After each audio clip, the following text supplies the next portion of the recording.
wrote one of the most popular episodes in the history of Star Trek, and we'll be right back after these announcements.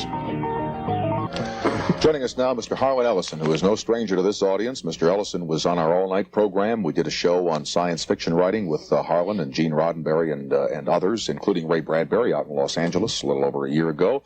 And Harlan wrote what many people consider to be one of the finest episodes of Star Trek, a program called City on the Edge of Forever. It won a Hugo, which is the Science Fiction Award that year, and also the Best Outstanding Dramatic Presentation of that season on television. Joining us also Al Schuster, who has been producing Star Trek conventions around the country ever since the Star Trek phenomenon resurfaced. Harlan, how are you, my friend? All right? Have we told any lies out here about the show or the effort that went into it? Well, I'm getting... You're always the keeper of truth? Yeah, well, I know all these fellows, and they're truthful people, but I'm afraid I was developing diabetes from all the sweetness and light. That's all. Well, we can be prepared for a little sour then, eh? No. It wasn't all sweetness and light, but backstage things happen. There are arguments, are there not? Huh? There were those, yes. I didn't work for the show after I did my one segment. Why not? I felt that they had mucked it up badly. And it took, I think, 6 or 7 years before Gene Roddenberry and I even spoke to each other again after the show. The thing that always troubled me about the series was that there was always the feeling that they were presenting great moral messages, and to me they were always very lightweight. And anytime you tried to really deal with what Faulkner called the human heart in conflict with itself, either the network or the production people said, no, our characters wouldn't act that way. In other words, they always had to be heroes. It's amazing how they know how characters would act. They know how hair should look, how ties should be tied, how teeth should be fixed. They know all those things in the offices. It's amazing. The thing that really amazes me is what you call the Star Trek phenomena. I did a convention here in town just a week or so ago, and 30,000 people were there. Riots. Somebody hit Shatner with a pie. Pie kill. Yeah, somebody hired pie kill. Did you know about that? Yes, I walked out on stage shortly after that happened. Al, what goes on at these things? What do you do? Do you show the films or? Certainly, that's just part of it. The actors, these fellows all here, Harlan, come out and speak, come out and do their shtick, whatever it is. There are several other aspects to the convention. There's a large dealer's room. All sorts of things are sold. This medallion, tribbles. Like what are these? Tell what these are. I don't remember. Hairballs. Yes. Buzzballs. They're very similar, very akin to the pet rocks that are floating around now. There's a big fad. But tribbles were the creation of one episode of Star Trek. And David Gerald, who created it. David Gerald, obviously. The man who wrote it. Tribbles actually gave birth to the pet rocks. There are several tribbles in existence that have been known to give birth to help me out, will you please? Come on, you got yourself in Rock is a tribble with hardening of the arteries.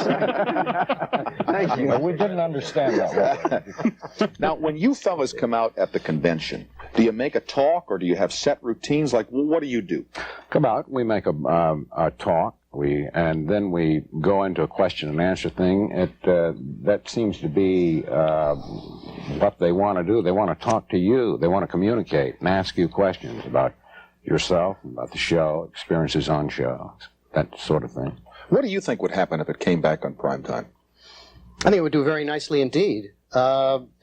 Look at what is it, Space 1999, that's in syndication? They're going for a second year now. And it's a Lox, and it's doing well enough.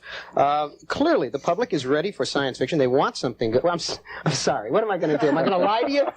You bring me on, you know I'll tell you the truth. I know you'll tell me the truth, but is it highly possible, in the truth as you perceive it, sir, that television is simply not equipped to deal with what you want to put on a 19-inch diagonal tube? No, the truth of the matter is that television is the best medium that has ever been devised, including the print medium, for dealing with fantasy. The problem lies in the fact that the moguls, none of whom are creators, they're all, failed agents or failed CPAs or failed, whatever they are. Ex-booth announcers, massage parlor guys. Who the hell knows what they do for a living when they're not, messing our lives up? They don't understand. What did you used to do? WILX-TV, Lansing. Right. Hey, Drake, couldn't do it. Now I'm in here planning your life for you. Yeah. They see machinery. They see machinery, and they think that's what science fiction is. And it isn't. It's people. And it's the effect of the future on people. They cannot get it through their heads. This year, all three of the major networks are looking, in quotes, for a science fiction project. And when one is offered to them, they say, well, no, we don't understand that. I don't explain it to you. And I had a meeting If you have to do that, you're lost. Oh, yeah, the instant Right? you explain it, yeah, right. It's Right like off the telling bat. him the plot of Moby Dick. Well, it's a nut chasing a big fish, right? listen, I'm about to talk myself out of a job. I mean, the movie, the Star Trek movie, right? There have been 967 writers called in on this project. Last word, there was no script. They got a director, they got a start date, no script. I think they're going to stand there and whistle. Who knows? Roddenberry called me in. He says, you know, he was really desperate to call me in, and he said, let's try. Like you said, you're about to blow a job, huh? Right? Oh, look, no, Gene knows what I'm going to say. Gene's cool. We came in and we thought up an idea. Paramount keeps saying to them, no matter what plot they offer, it's not big enough. It's not big enough, right? That's what he was saying. Right. It's gotta Except be in one big. of them, we destroyed the universe. We thought that was big enough. No, it wasn't big enough. So, It's like on the news, world ends, details at 10. You know? how about we go into space and find Jim Audrey and find out he's God, right? So, anyhow, I have a meeting with a guy from Paramount, the guy who's the liaison. He's the interface between the great powers on the You farm. know why I held you till after 1:30? You know, a few people go to bed, like Jim Aubrey might be gone now. You know, I don't want you to lose it all when you're on here. Listen, I must have a suicide complex. I wouldn't be in Hollywood to begin with. We come in we get a story. It's a super duper story. Gene and I work it out, and it's all solid. So in comes this tum-tum from the head office, and he's going to listen to it. We explain the whole thing to him. It's complex, but it's fascinating. It goes back to the dawn of time and a parallel species that grew up with humankind and so on and so on, and the whole thing. When you get all done, he sits there and goes, He says, well, you know, I was reading Von Daniken, and, you know, the Mayan calendar is the same as our calendar. Why don't you put in some Mayans? He said, Mayans? He says, yeah, why don't you put in the Mayans? That's terrific. And Gene and I kind of look at each other like, we tried to explain to him there were no Mayans at the dawn of time. He didn't understand that. So he said, well, I'll tell it to Stummy, whatever his name was up in the tower, and that was that. So And we'll get back to you. yeah, and they never do. Yeah. Oh, no. Yeah. Listen, we're going to have to fire you. Oh, yeah? When am I through? Well, we'll get back to you. It's like the Red Queen's race. You got to run as fast as you can to stay in the same place. What was your first convention like? Was it a smash? Certainly. The very first one? Yes, surprisingly so. We anticipated probably 400 or 500 people would show up. Almost 3,000 showed up. Statler Hilton Hotel in 72, January 9th. And how many of these do you run a year? Well, in the past I was only running one, but in the last few months I've put on 3 conventions. One in August in Philadelphia, one over January 1st weekend in Washington, D.C., where incidentally I had a transporter mechanism brought in. It's the first time it's ever been shown at a Star Trek convention. It worked very similar to the transporter effect shown on television. It came out of Chicago Creative Presentations. It's What does it do? it makes people appear. It's magic. Yeah, and they materialize. Right. Mostly You mean materialize. They materialize on stage. I see. Literally materialize on I stage. mean, people don't disintegrate and go across the room and... Well, it looks like it. It looks suspiciously like it. If they had the that's what sparkles happens. and everything else there, it would look like it. Absolutely. Can I put a couple of network heads in that thing? Make it We didn't lose anybody. There's going to be another convention. Now, that's, 3 in a row? 3 in a The row in Commodore New York. Phil. Do you fellas who were in the series, do you like going to these conventions, truthfully? Or sometimes you say to yourself, I just don't want to go to another convention. I feel that way. It's getting that way. I know you do. Yeah. I know you do. I have the feeling that you feel that way. I haven't gone to too many of them, and I'm getting a little tired of it. I got a I'm quote for lazy you. anyhow, so it's... Hold the quote for a couple of minutes. I got these little announcements. Last break we have, so we'll get them out of the way, and we'll be right back and hear a quote from Harlan I Ellison. want equal time. Never mentioned that. No, Never of said course everyone not. in- Of course not. No. You know, why louse up a recip? You know what I mean? No, I'm cool. Okay, now here's the quote. All right, this is a quote from a book.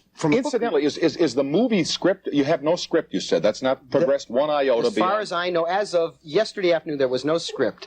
Gene was, I understand, working with other writers. Who they may be, God only knows. Whether there'll be a script or not, I don't know. But you're off the movie. As far as they haven't gotten back to me. But Tom, got a note from Gene Roddenberry, which I think is interesting. He said, we have a starting date, Yeah. July 15th, but we don't have a script. But he said, what the hell? He said, there are a lot of people who have scripts that don't have a starting date. Beautiful. Did he mention a year? No, he didn't mention a year. So, well, we'll get back to you. Okay. Quote. Okay, this is from a book review of a paperback that came out that was marketed as, if you like Star Trek, you'll love this book. Okay, and the critic, John Kurlovich, said, the ever-spreading influence of that, he says, still there remains the fascinating question of why the author of this book didn't latch on to a better model for a novel than Star Trek.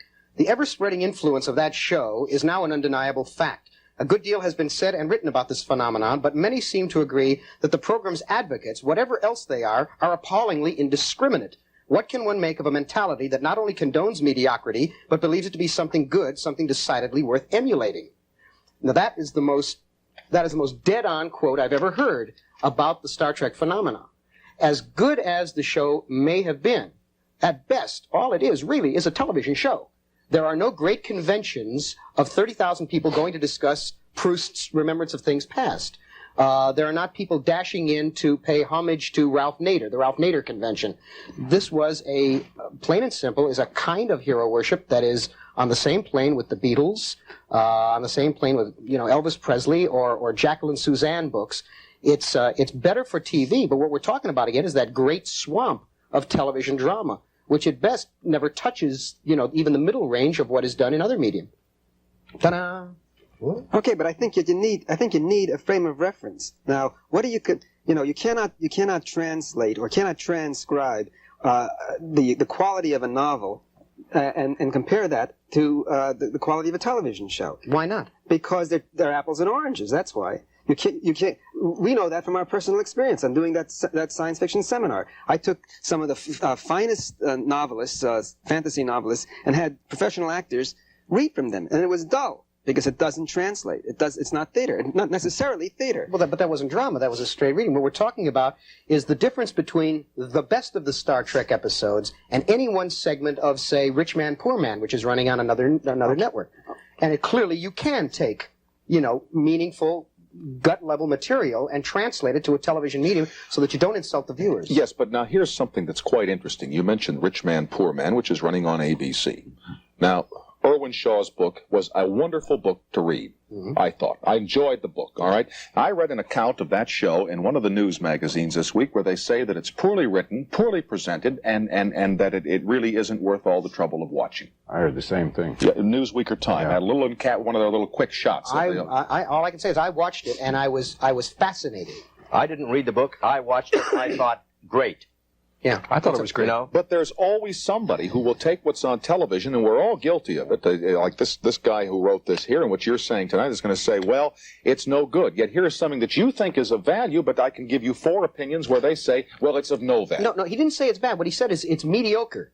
And that, I think, is the crime. Bad, I can understand. I mean, I can even understand someone making a motion picture where they try to do something. I mean, God knows how many of those, where they strive to do something and they fail dismally, but they tried. The best that anything tries to do on Star Trek or anything else on television is to hit that median, which is where they failed because they tried to be a little bit better and they didn't get the Bible Belt.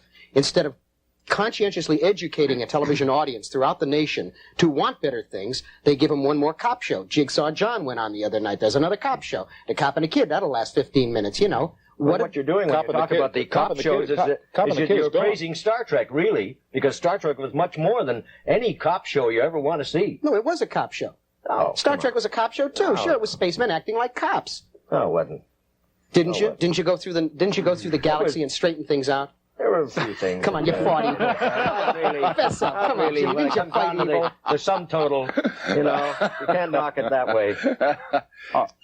I think that every episode of Star Trek did something that they preached in every episode they didn't do, and that was stress violence. I think that there was violence in every episode of Star Trek, as much as they preached that there wasn't, or that man had overcome his violent aspect. There was violence in every episode.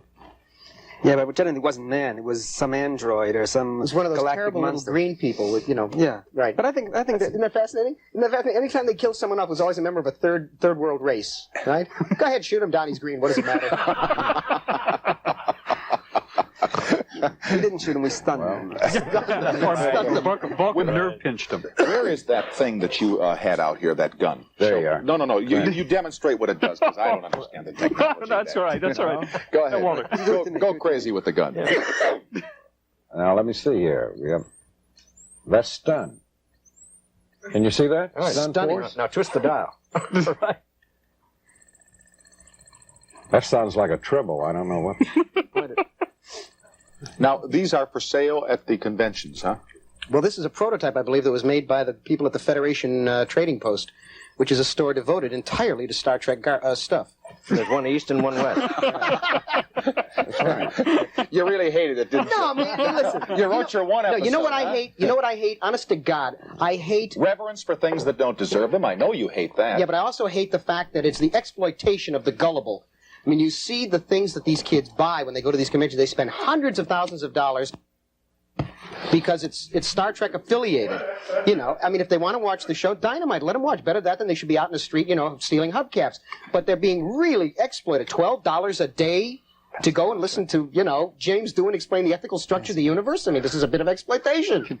I thought it was worth it. Yet you went to one. I went for money, man. He goes for all of I went for money. They pay me a staggering sum of money, but I don't do a Star Trek gig. I get up and I read my stories. Anybody wants to come and listen to me read my stories? Dynamite. But I do the same thing I would do anyplace else. Yeah, and they all get up and leave, right? Well, that's true. That's true. Brings the audience to their feet as they head for the exits. I have a limited audience, but they're an intelligent one. Yeah. Tom, can I just say one thing? Yeah, what do we got left? 45 show? Okay, 30 seconds. Okay. I think you've got to consider Star Trek not as the ultimate in terms of quality television or science fiction on television, but as a departure point. I think it's, without question, the best episodic science fiction that has ever been on television. That doesn't mean that it's the best television that there ever was, but certainly if you consider it as a departure, as a place, as a jumping off place, then I think you have a very positive attitude about what's going to happen with television and the quality of television. Star Trek broke new roads. 8 years ago, and nothing's happened since, Walter. We're coming back. Gents, We're coming back, baby. I'm out of time. We had another piece of film to show, and I never got it on because we were having such a wonderful time listening to Harlan Ellison tell us that it was all... Sometime you're coming on here, and we're going to tell the stories you've been through in the television industry, and we're going to name the names. You're on. Okay, so are you. We'll tape it right after we get it finished tonight. We'll be right back after these announcements, and I hope all of you will stay tuned. Yeah, it's